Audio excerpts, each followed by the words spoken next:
Hello guys, कैसे हैं आप सब। उम्मीद करता हूँ बहुत अच्छे होंगे।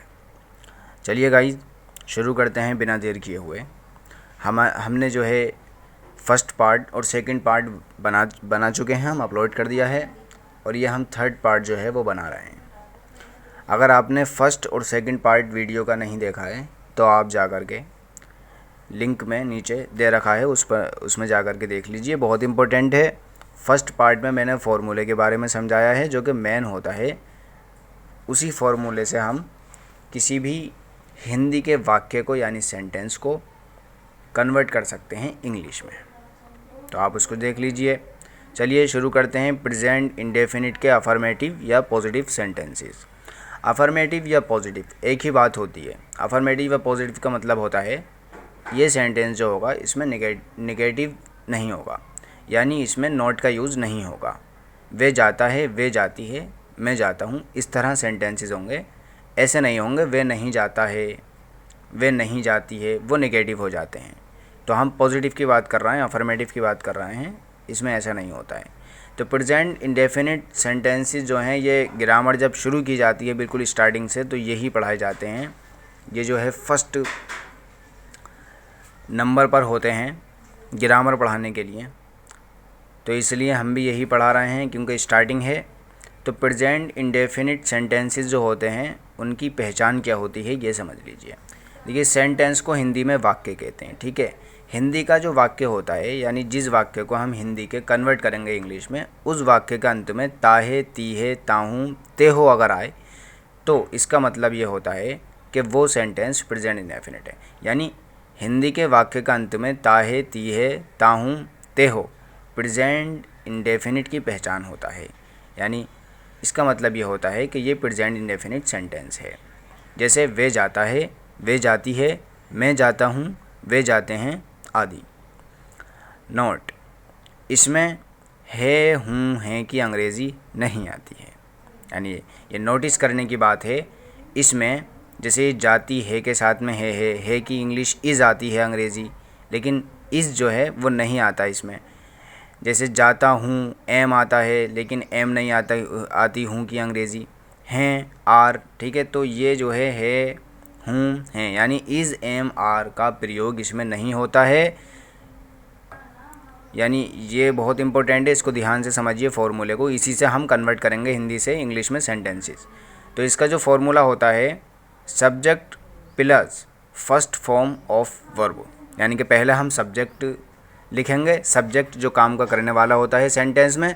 जैसे वे जाता है, अब जाने का काम कौन कर रहा है, वे, तो क्योंकि वे काम का करने वाला है तो वे जो है इसमें सब्जेक्ट होगा।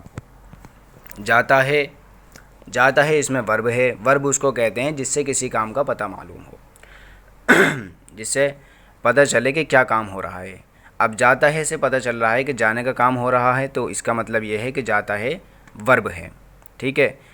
या इसकी ट्रिक ये भी है कि हिंदी के जो वाक्य होते हैं उनके अंत में वर्ब आता है। अब चूँकि ये बिल्कुल अंत में है, एक ट्रिक ये भी है इसकी, प्रेजेंट इंडेफिनिट का जो सेंटेंसेस होते हैं उनमें ताहे, तीहे, ताहूँ तो होता ही है। जहाँ पर ताहे, तीहे, ताहूँ होता है जिस शब्द में, वही शब्द जो है वर्ब होता है। जैसे जाता है में ताहे, तो जाता है वर्ब है, ठीक है। तो पहले हम सब्जेक्ट यानी काम का करने वाला लिखेंगे, फिर सेकंड नंबर पर फर्स्ट फॉर्म ऑफ वर्ब लिखेंगे, ठीक है। फिर थर्ड नंबर पर क्या करेंगे हम, अगर सेंटेंस में सब्जेक्ट एक वचन है, सिंगुलर है, यानी अकेला है, जैसे वह जाता है, अब वह अकेला है, तो वर्ब की फर्स्ट फॉर्म जो हम लिखेंगे उसके लास्ट में एस या ई एस लगा देंगे। अब एस कहाँ पर लगाना है, ई एस कहाँ पर लगाना है, इसकी टेंशन भी आप बिल्कुल मत लीजिए। वो जब हम पढ़ाएंगे आगे, कंटिन्यू करेंगे, शुरू करेंगे, तो हम उसी के साथ इसको भी कवर कर लेंगे, ठीक है। वो प्रैक्टिस हो जाएगी और हम बता भी देंगे कहाँ पर एस लगता है, कहाँ पर ई एस लगता है, ठीक है। फिर उसके बाद फोर्थ नंबर पर ऑब्जेक्ट। ऑब्जेक्ट उसको कहते हैं जिस पर काम हो रहा होता है। जैसे मैं किताब पढ़ रहा हूँ, अब किताब पढ़ने का काम तो मैं कर रहा हूँ, यानी मैं सब्जेक्ट हो गया, और पढ़ रहा हूँ, पढ़ता हूँ, पढ़ता हूँ ये बता रहा है कि क्या काम हो रहा है, यानी पढ़ने का काम हो रहा है, तो ये वर्ब होगा या जो काम को बताएगा वर्ब होगा। और जिस पर काम हो रहा है यानी किताब पर काम हो रहा है, किताब पढ़ी जा रही है, तो किताब हमारा ऑब्जेक्ट होगा।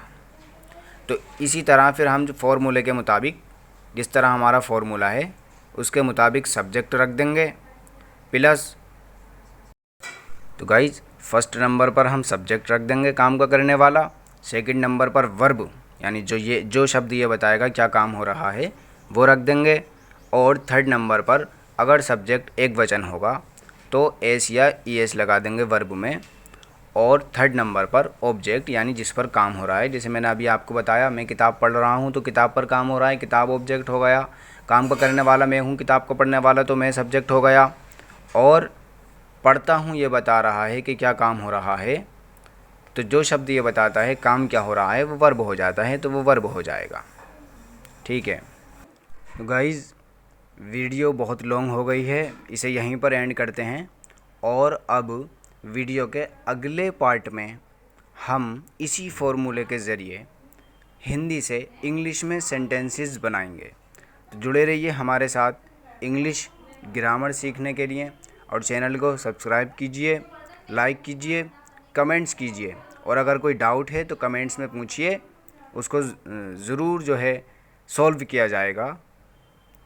Thank you so much for watching the video.